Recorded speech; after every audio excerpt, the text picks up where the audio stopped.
Hermanos y hermanas, les damos la bienvenida desde el campus de la Universidad Utah Valley a este devocional mundial para jóvenes adultos. Damos una bienvenida especial a quienes se unen a nosotros por primera vez. Esperamos que estos devocionales fortalezcan y enriquezcan su vida. Me llamo Michael May y presto servicio como presidente de la estaca Orem 2, Utah de jóvenes adultos. El elder Todd Christofferson del Coro de los 12 preside esta tarde. Lo acompaña su esposa Kathy. Estamos encantados de poder escuchar a los dos esta noche. Reconocemos y damos la bienvenida al elder Craig C. Christensen, presidente del área Utah, y su esposa Debbie. El elder Paul B. Johnson, comisionado de educación de la iglesia, y su esposa Jill también se encuentran en el estrado. Deseamos expresar nuestro agradecimiento a la Universidad Utah Valley por proporcionar el lugar para esta transmisión. Reconocemos a Astrid Túmines, rectora de la Universidad Utah Valley, y a su esposo Jeffrey Tuck en el estrado. Además, hay miembros de los 70 presidentes de varias estacas de jóvenes adultos solteros de Utah y administradores del sistema educativo de la iglesia también en el estrado, y están acompañados por sus cónyuges. Estamos agradecidos por su liderazgo y servicio para con todos nosotros.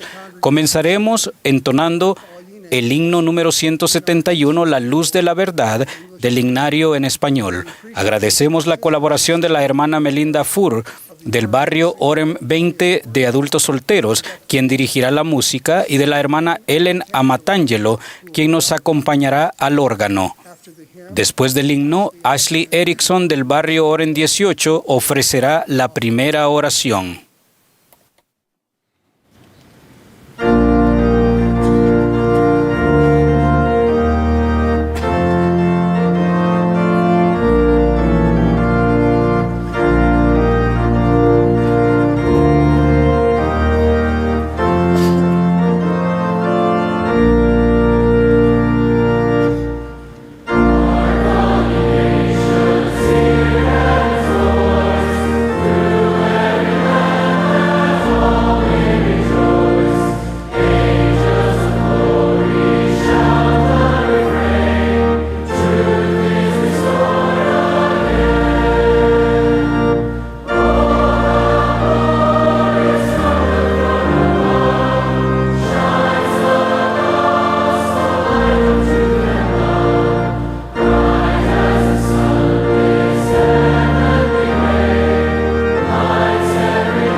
Nuestro querido Padre Celestial, estamos tan agradecidos de poder reunirnos para este devocional mundial. Muy agradecidos también por el de la hermana Christofferson y su disponibilidad de estar con nosotros esta noche para enseñarnos y guiarnos. Pedimos que tu Espíritu esté con nosotros, que podamos entender las cosas que tú quieres que sepamos.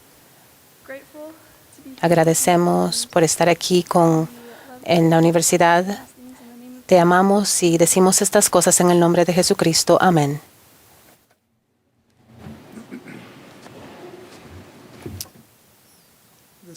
Esta tarde tenemos con nosotros al coro del Instituto de Utah Valley que cantará nuestra oración a ti.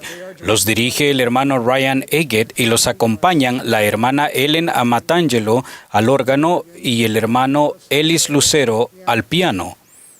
Después del número musical tendremos el placer de escuchar a la hermana Kathy Christopherson y a continuación al elder D. Todd Christopherson.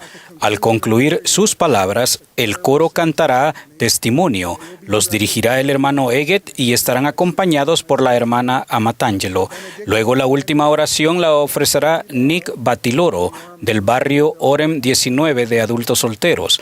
El elder D. Todd Christopherson fue llamado al quórum de los 12 apóstoles de la Iglesia de Jesucristo de los Santos de los Últimos Días el 5 de abril del año 2008. Al momento de recibir su llamamiento servía en la presidencia de los 70. Antes de ser llamado a servir como autoridad general de tiempo completo de la Iglesia, el elder Christopherson era abogado. La hermana Catherine Christopherson se graduó de la Universidad Brigham Young. Ella y el elder Christopherson llevan casados 51 años y tienen 5 hijos y 17 nietos. Ahora el coro cantará nuestra oración a ti.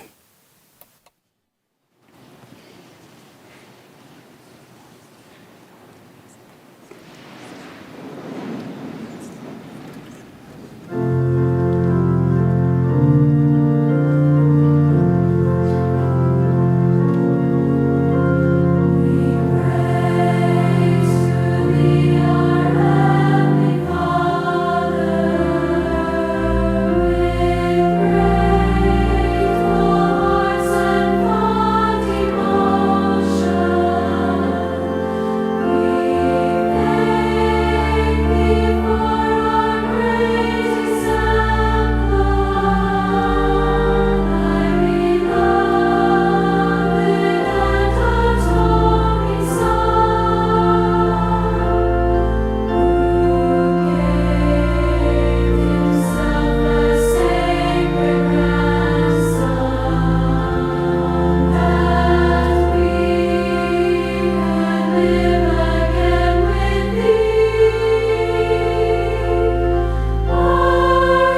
Gracias, coro, por este número musical tan hermoso. Es uno de nuestros favoritos. Gracias por cantar tan bonito. Mis queridos hermanos y hermanas, estoy muy feliz de poder hablarles esta noche.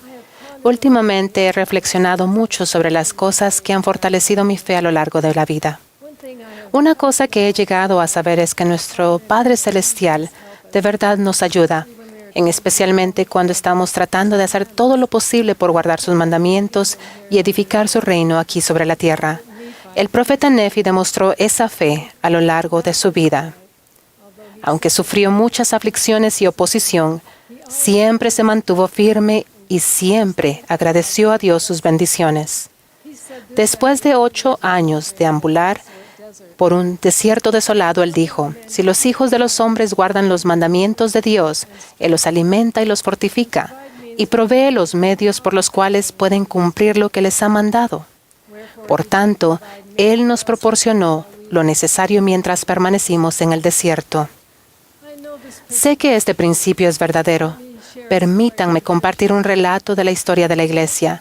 A fines de la década de 1830, la mayoría de los miembros de la Iglesia se congregaron en el estado de Missouri, donde esperaban establecer Sion.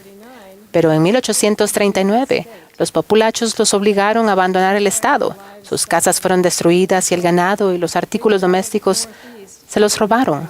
Y ellos viajaron hacia el noreste, hacia Illinois, donde se establecieron en las tierras pantanosas a orillas del río Mississippi.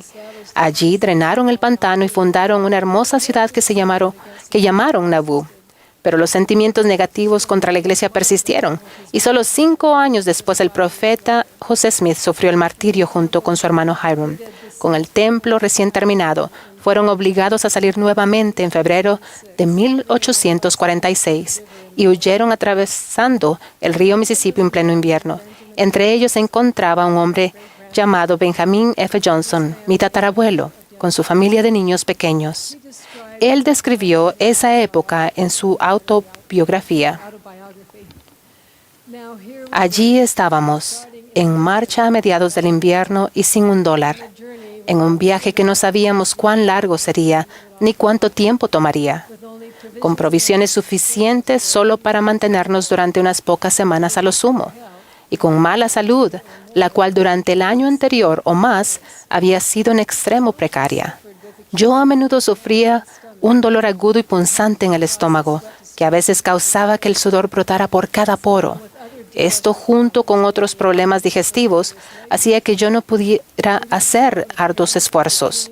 La responsabilidad de tan solo cuidar las yuntas y los demás deberes del campamento me parecía abrumadora. Después de estar unos días en el campamento, algunos comenzaron a quejarse por las dificultades y la mala comida, pero el presidente Brigham Young les rugió como un león y les dijo que quienes no pudieran comenzar a vivir de frijoles y maíz hervido, confiaran en Dios y estuvieran agradecidos por lo que sí tenían, o que emprendieran el regreso de inmediato, ya que el campamento de los santos no sería un buen lugar para ellos. Consideré que eso era la palabra del Señor, pero ¿qué debía hacer?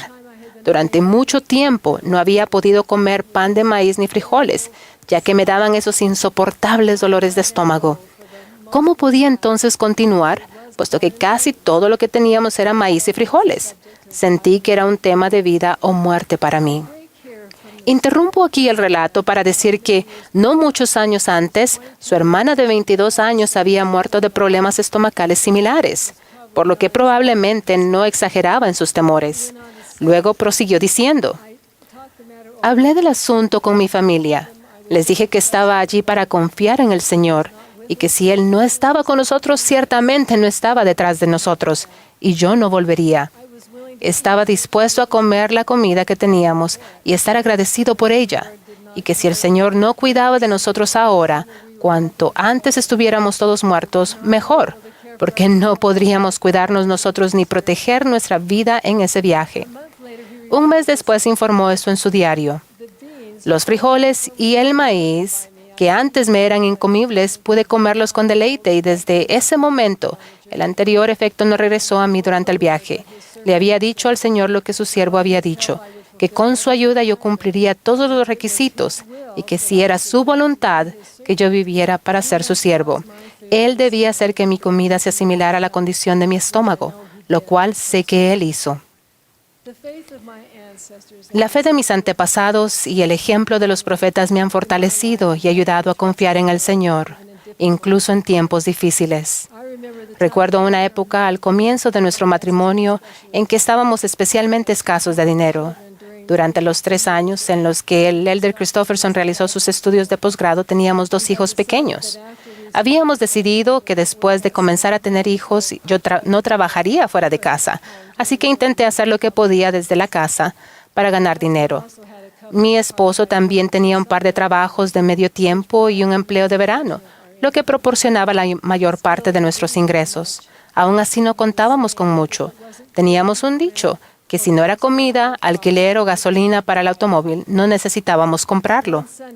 Un domingo, solo un par de meses antes de la graduación del elder Christofferson, nuestro obispo presentó un plan para financiar la renovación de nuestra deteriorada capilla. Se requeriría que cada familia pagara una contribución para cubrir los costos. Ya no tenemos que contribuir para fondos de construcción, pero en aquella época, los barrios y las estacas ayudaban a pagar parte de los costos de construcción o renovación de las capillas, además de las donaciones de diezmos que también pagábamos. Al igual que los demás miembros del barrio, nos sentamos con el obispo para analizar lo que podríamos donar en función de nuestros ingresos. La contribución que se nos sugirió no era alta, pero después nos quedó muy poco dinero. Algunos alumnos de posgrado que estaban en nuestra situación y que se irían pronto, no pensaban que fuera justo tener que pagar al fondo de construcción, ya que no estarían allí cuando se finalizara la renovación.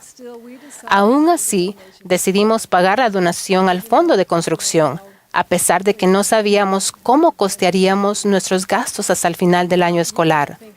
Ustedes quizá piensen que simplemente podríamos haber cargado nuestros gastos a una tarjeta de crédito y pagarlos con el tiempo, pero nosotros venimos de otra época. En aquellos días uno no podía obtener una tarjeta de crédito a menos que tuviera un comprobante de empleo de tiempo completo y los ingresos debían estar en cierto nivel, por lo que no cumplíamos con los requisitos para una tarjeta de crédito. Eso puede parecer duro, pero unas normas un poco más estrictas sobre quién podría obtener una tarjeta de crédito hoy en día podría salvar a muchas personas de los problemas de deudas por los que están pasando. En fin, solo un par de semanas después estábamos conduciendo por una calle tranquila una noche y nos detuvimos en una señal de alto. Justo entonces oímos detrás de nosotros el chirrido de frenos y en la parte trasera de nuestro viejo auto recibió un golpe. El elder Christofferson salió a investigar y yo me quedé en el auto. Después de un rato regresó al auto y le pregunté qué había pasado. Él dijo que solo el parachoques estaba dañado. Dijo que el hombre que nos había chocado era un vendedor ambulante que vivía en otra ciudad.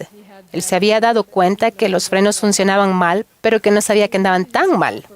Él dijo que necesitaba el auto para su trabajo y que esperaba poder llegar a un acuerdo privado con nosotros para no incurrir en un aumento del seguro de su automóvil. Después de todo, nadie había resultado herido. Creo que él mismo tenía un presupuesto bastante estricto. Dijo que si conseguíamos un presupuesto por escrito del costo de reparación y se lo llevábamos a su habitación de motel en las afueras de la ciudad, él mismo nos pagaría. Bueno, yo no nací ayer. Pensé que mi querido esposo, en quien había confiado por completo, había sido bastante crédulo en este caso. ¿De verdad creía que este hombre cumpliría su promesa? ¿Cuáles eran las probabilidades de que no se fuera de la ciudad? Bueno, el elder Christofferson consiguió el presupuesto y fue a ese motel y encontró al hombre, quien escribió un cheque por esa cantidad. Y adivinen qué, el cheque tenía fondos. Ahora, el resto de la historia. Ese cheque era casi por la misma cantidad que la contribución al fondo de construcción que habíamos pagado. Ciertamente podíamos esperar hasta tener un sueldo fijo para ocuparnos de la reparación, y mientras tanto podríamos pagar nuestras necesidades básicas, lo que habíamos dudado poder hacer. Eso fue un testimonio para nosotros de que el Señor, como Nefi dijo, provee los medios por los cuales pueden cumplir lo que les ha mandado. He aprendido que la fe con frecuencia significa dar un paso en la oscuridad, pero al hacerlo, sé que el Señor iluminará nuestro camino. Estoy agradecida por un amoroso Padre Celestial que nos cuida y se preocupa por nosotros. Sé que esta es su iglesia y que nuestro Salvador vive. Doy gracias al Señor por las bendiciones que el Evangelio ha traído a nuestra vida. En el nombre de Jesucristo. Amén.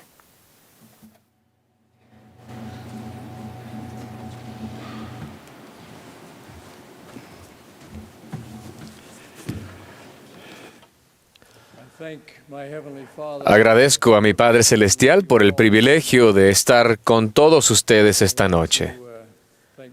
Y quiero agradecer a mi esposa por sus palabras, aunque sea que yo me creo todas las historias.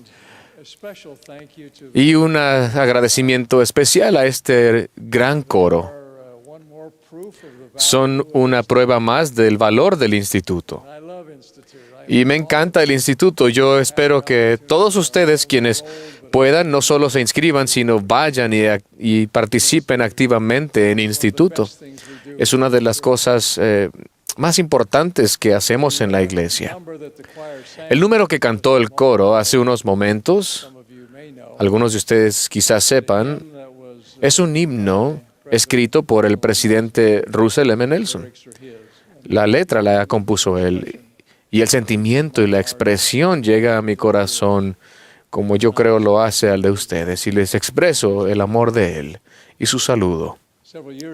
Hace algunos años el elder Perry y yo estábamos juntos en una asignación en Nueva York. Al estar allí visitamos una sinagoga histórica en Brooklyn. Esta sinagoga era un edificio imponente en un vecindario que había sido y probablemente todavía era en uno de los sectores más exclusivos del distrito. Se ubicaba allí. La mujer que prestaba servicio como rabina de la congregación de judíos reformistas nos recibió y nos dio un recorrido por el edificio. En su mejor momento era una estructura elegante, pero era claro que ahora necesitaba reparaciones considerables. La rabina nos dijo que su congregación se había reducido y que los fondos para mantener la sinagoga y sus programas, entre ellos una escuela, no eran suficientes. Al proseguir la conversación, ella observó que, hablando en términos generales, los jóvenes adultos se comprometían con su herencia judía, pero que por alguna razón se mostraban reacios a unirse y ser miembros dedicados de la sinagoga. A pesar de ello, rutinariamente programaban el edificio para actividades sociales. Para ellos era un lugar de congregación y periódicamente hacían donativos para ayudar a cubrir los gastos del uso del edificio. Pero pocos deseaban o estaban dispuestos a ser miembros de la congregación, miembros que adorasen en ese lugar. El elder Perry y yo hablamos con la rabina del cuál podría ser la razón de todo esto. Ella notó en sus conversaciones con muchos de esos jóvenes, la mayoría solteros, que no daban gran prioridad a la religión en su vida. Otros simplemente no deseaban comprometerse con esta ni con ninguna otra sinagoga. El elder Perry se preguntó si era una manifestación del famoso o infame temor de perderse algo, o FOMO en inglés, que si se comprometían a eso, quizás se perderían de algo más. Ese es básicamente el tema del que les quiero hablar esta noche, la elección y el compromiso.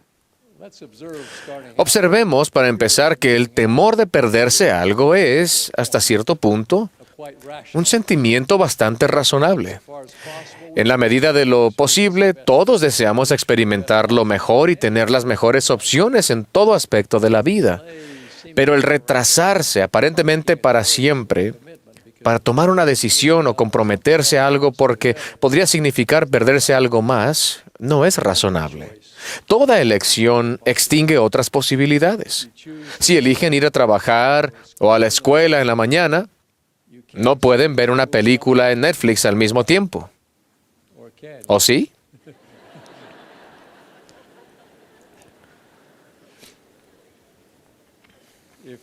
Si estudian ingeniería civil, se perderán o estudian algo más. Cualquier cosa que estudien, a menos que nunca salgan de la escuela, Si van a las cataratas Victoria en África ahora, no pueden viajar a otra parte al mismo tiempo y quizás se pierdan otros lugares que quieran visitar.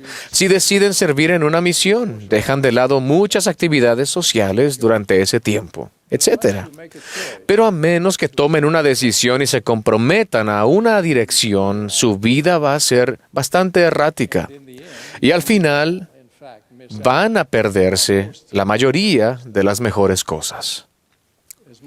Como mi esposa menciona de vez en cuando, no puedes tenerlo todo. ¿Dónde lo pondrías? No podemos tener todo lo que sería bueno tener, y no podemos hacer todo lo que sería bueno o interesante hacer. Aun cuando limitaran sus decisiones a cosas que son de buena reputación o digno de alabanza, aún entonces no podrían tener ni experimentar todo. Simplemente no hay suficiente tiempo, ni medios, ni espacio en la vida terrenal de una persona para hacerlo. Así que debemos comprometernos con ciertas decisiones, sabiendo que al hacerlo, renunciamos a otras, por buenas que sean. También debemos tener en cuenta que el retrasar indebidamente una decisión puede constituir en sí una decisión. El matrimonio es un ejemplo excelente. Al escoger a una pareja, renunciamos a todas las demás. El Señor dice, amarás a tu esposa con todo tu corazón y te allegarás a ella y a ninguna otra. A causa del carácter definitivo de la decisión, algunos se resisten al compromiso con alguien a quien quieren mucho, alguien a quien aman, y con quien podrían progresar feliz y eternamente, preocupados de que pudiera haber alguna otra persona, un alma gemela en otra parte, a quien no se quieren perder. Recuerdo a un joven que conocí hace años, que rechazó a una maravillosa posible compañera porque pensaba que tenía demasiados empastes o rellenos dentales.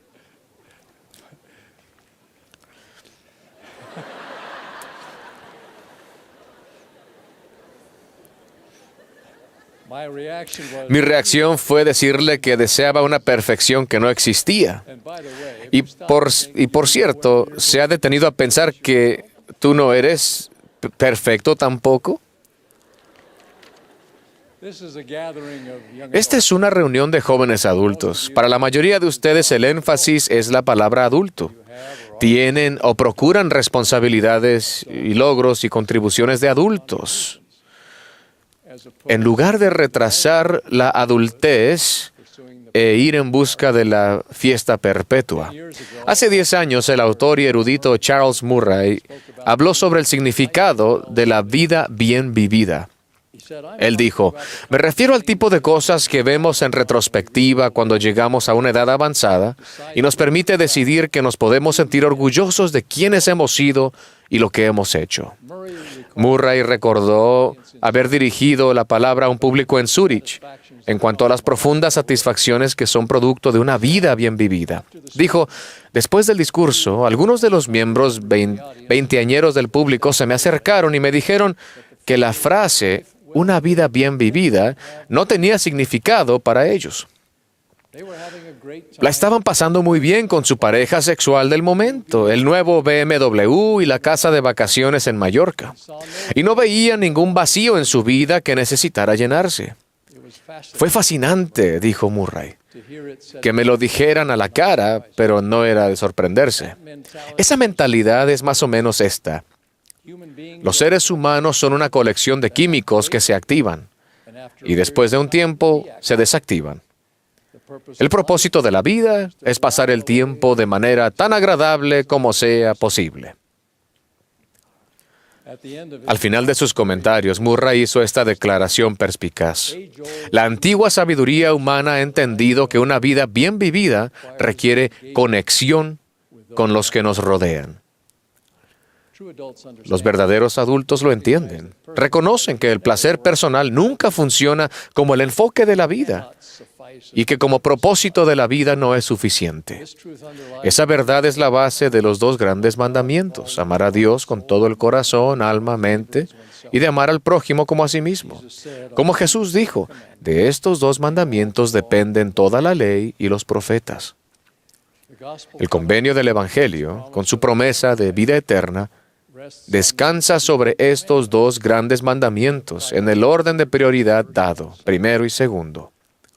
La lealtad a esos dos grandes mandamientos define una vida bien vivida y lo que significa ser adulto. Al final, no hay un camino neutral sin compromiso, por lo menos en lo que tiene que ver con las cosas de consecuencia eterna. Alma destacó este punto cuando enseñó que Cristo, el buen pastor, nos llama a seguirle en la senda del discipulado y la felicidad. He aquí os digo que el buen pastor os llama, sí, y os llama en su propio nombre, el cual es el nombre de Cristo. Y si no queréis dar oídos a la voz del buen pastor, al nombre por el cual sois llamados, he aquí, no sois las ovejas del buen pastor. Y si no sois las ovejas del buen pastor, ¿de qué rebaño sois? He aquí os digo que el diablo es vuestro pastor, y vosotros sois de su rebaño. Y ahora bien, ¿quién puede negarlo? Alma enseña la realidad de que solo hay dos opciones, y que Cristo es la única buena alternativa.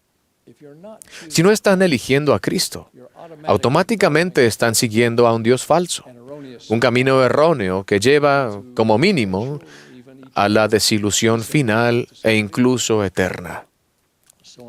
De modo que a menos que sigan al Salvador, lo están rechazando.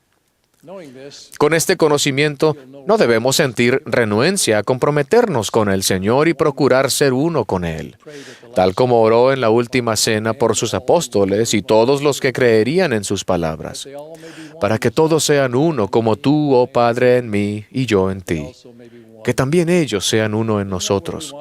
¿No es eso lo que queremos lograr? ¿Por qué titubear al llegar a estar completamente y sin reservas comprometido? ¿Por qué retraerse de tomar su yugo sobre nosotros sabiendo que su yugo es fácil y ligera su carga? En respuesta a mi propia pregunta, puedo ver que a pesar de la lógica y las súplicas del Espíritu conforme se esfuerza con nosotros, hay un par de razones por las que uno pudiera sentir renuencia.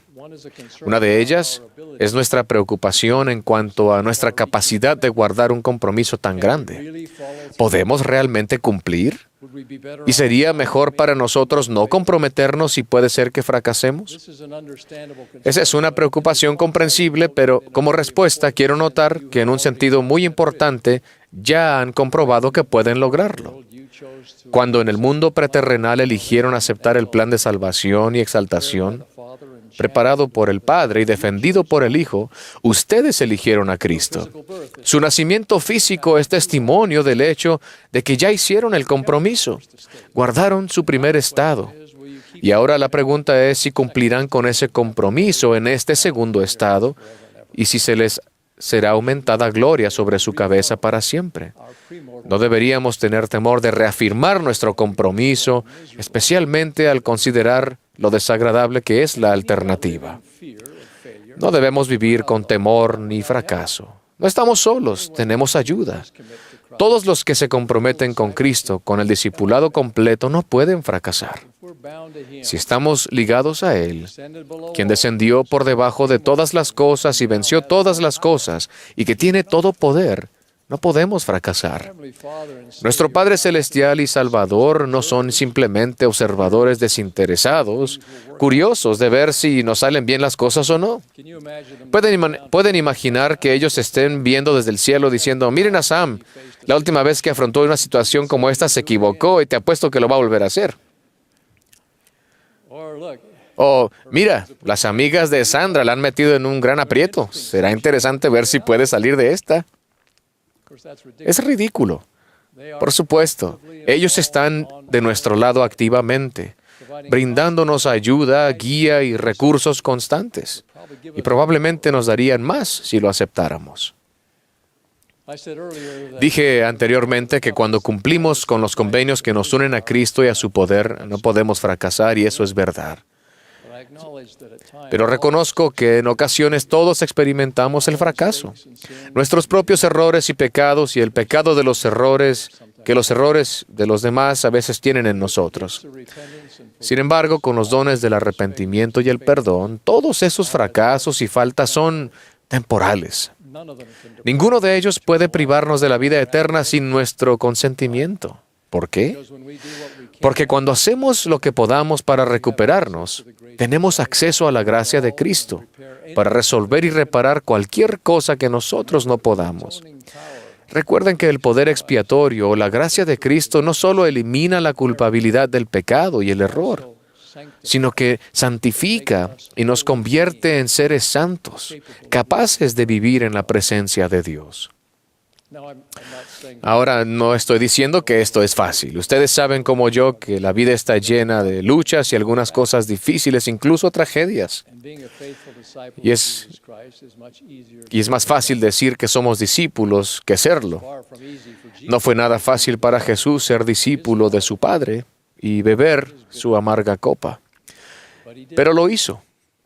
Y Él sabe cómo ayudarnos a caminar con éxito por la senda del discipulado. Además, el Salvador tiene el poder y la disposición para ayudarnos. Va a estar con nosotros y nos dará tanta ayuda como necesitemos por el tiempo que sea necesario. Él dice, si cuantas veces mi pueblo se arrepienta, le perdonaré sus transgresiones contra mí. Cuantas veces se arrepientan. El temor al fracaso no es razón para no hacer un compromiso total y completo con Cristo. Simplemente sigan arrepintiéndose, esfuércense y eso será suficiente. Puedo pensar en otra razón por la que una persona podría mostrarse reacia a responder al llamado del buen pastor. El temor al sacrificio que pudiera implicar. Todos ustedes recuerdan al joven que le preguntó a Jesús con toda sinceridad, ¿qué más me falta para ser merecedor de la vida eterna? Marcos nos dice que Jesús mirándole le amó. Pienso que eso es importante. Y le dijo, una cosa te falta. Ve, vende todo lo que tienes y da a los pobres y tendrás tesoro en el cielo. Y ven, sígueme tomando tu cruz. Ustedes recuerdan la respuesta. Él entristeció por esta palabra, se fue triste porque tenía muchas posesiones. Espero que tras reflexionar, ese joven rico haya tenido un cambio en el corazón y que más adelante haya aceptado la invitación del Salvador. En cualquier caso, todos reconocemos que comprometernos con Cristo implicará sacrificio. Una de las cosas que habrá que sacrificar es el temor de perderse algo, porque sabemos que de hecho nos vamos a perder de muchas cosas. Tantas de las opciones de la vida son incompatibles con el discipulado e incluso muchas cosas buenas pueden quedar excluidas por las exigencias que el discipulado requiere de nuestro tiempo para aquello que es mejor o excelente.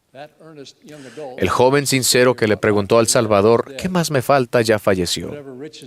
Cualquier riqueza que tenía quizás ya no existe. Y en cualquier caso, no la tiene, ni le sirve de nada. Por mucho sacrificio que le haya parecido en ese momento, ¿tenía una opción que fuera mejor que la de aceptar la invitación del Maestro? ¿Podía compararse lo que tenía o lo que hubiera adquirido con sus riquezas con lo que el Señor básicamente le ofrecía? Sabemos que cualquier cosa que el Salvador nos pida, incluso nuestra propia vida, es trivial en comparación a la exaltación. No podemos ni siquiera imaginar cosas que ojo no vio, ni oído oyó, ni han subido al corazón del hombre, son las que Dios ha preparado para aquellos que le aman. En vez de temer los sacrificios del discipulado, deberíamos agradecer la oportunidad de crecer en poder espiritual, de experimentar un gozo más profundo y de encontrar cada uno de nosotros verdadero significado en nuestra vida. El sacrificio, especialmente en la causa de Cristo, denota seriedad. Realmente vamos a guardar los dos grandes mandamientos de amar a Dios y al prójimo. El sacrificio significa que haremos algo bueno en el mundo. El amar a nuestro Padre Celestial y a su Hijo amado con corazón, alma, mente y fuerza confirma a nuestra alma lo que somos y quiénes somos. Eso nos da un tipo de seguridad que nos permite dejar de centrarnos solo en nosotros y que veamos a nuestro alrededor. para realmente ver a los demás, sus necesidades y la realidad que afrontan, con el deseo de entenderlos y ayudarlos. En la parábola del buen samaritano, el sacerdote y el levita vieron al viajero herido al lado del camino, pero ¿lo vieron realmente? Solo el samaritano realmente vio al herido desconocido y como resultado fue movido a misericordia y vendó sus heridas. Hay tantos que sienten una soledad persistente. Seguramente nuestros sacrificios pueden marcar la diferencia. El compromiso general que garantiza gozo aquí y en el más allá es el compromiso con Dios nuestro Padre eterno y con su Hijo el Señor Jesucristo. En Omni encontramos esta súplica elocuente. Quisiera que vinieseis a Cristo, el cual es el Santo de Israel, y participaseis de su salvación y del poder de su redención. Sí, venid a Él y ofrecedle vuestras almas enteras como ofrenda. Y continuad ayunando y orando, y perseverad hasta el fin, y así como vive el Señor, seréis salvos. Se cuenta la historia de un padre que fue a acostar a su hijo pequeño y al salir de la habitación escuchó un golpe. Regresó y vio a su hijo en el suelo y le preguntó cómo se había caído de la cama. Él respondió, no me metí completamente. Asegúrense de que en su compromiso con Dios estén completamente adentro. Ustedes son parte del cuerpo de Cristo, pertenecen. Entréguense totalmente, dando y recibiendo libremente. Realmente vean a quienes los rodean y sean vistos para que su vida sea una bien vivida, una vida de ministrar y bendecir, una vida bendecida y santificada por el Salvador, quien ha vencido todas las cosas. El concierto del Día de los Pioneros del verano pasado del Coro del Tabernáculo y la Orquesta de la Manzana del Templo presentó a la talentosa cantante noruega Sissel. Los del público, yo entre ellos, nos sentimos conmovidos con su reverente interpretación de una canción titulada Slow Down, Modera la marcha, que hizo recordar el pasaje de Salmos, Quedaos tranquilos y sabed que yo soy Dios. Quisiera presentar una grabación de Sissel cantando en esa ocasión y mientras escuchan, les pido que mediten en el mensaje que podemos tener completa confianza en Dios y en su maravilloso amor y disposición a bendecir y sostenernos, pase lo que pase. Reflexionen también sobre el carácter sagrado de dedicar su vida a Él, pase lo que pase. In the midst of my confusion, in the time of desperate need, when I'm thinking not too clearly, a gentle voice does intercede.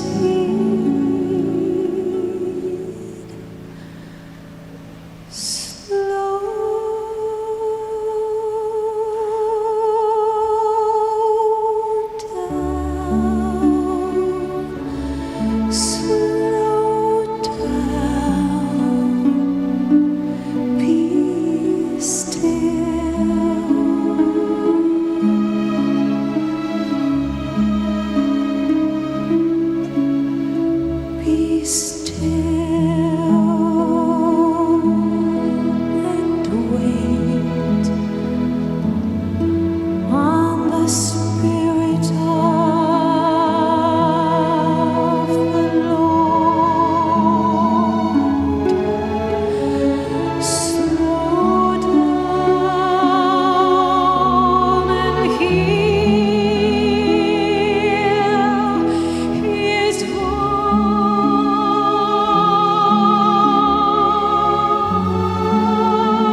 Paren un poco, decidan y decidan en su corazón que ustedes eligen a Dios. Encuentren los momentos en los que puedan arrodillarse en privado y decirle a su Padre Celestial en el nombre de Cristo que son de Él, que están comprometidos en cuerpo y alma con Él, con su Hijo y con la senda del Evangelio. Luego sigan a donde Él guíe, ahora y por el resto de su vida, y no titubeen ni se refrenen, sino sigan adelante con su propósito y su misión en la vida. La vida terrenal es muy corta. Hagan que este tiempo cuente para que su eternidad sea una de gozo, no de remordimiento. ¿Sienten al Espíritu decirles que esto es correcto? Entonces, sigan adelante con confianza. Les prometo que la recompensa del Señor por dar todo será todo lo que Él tiene para dar. Medida buena, apretada y remecida y rebosante. La realidad de su resurrección es prueba de que tiene todo poder, de que puede cumplir lo que ha prometido y de que sí cumple. Él es vida y ha venido para que tengamos vida y para que la tengamos en abundancia. Se los digo como alguien que sabe que Jesucristo es el Redentor resucitado. Ese hecho marca toda la diferencia en el mundo y en la eternidad. Les ofrezco su bendición y mi testimonio en el nombre de Jesucristo. Amén.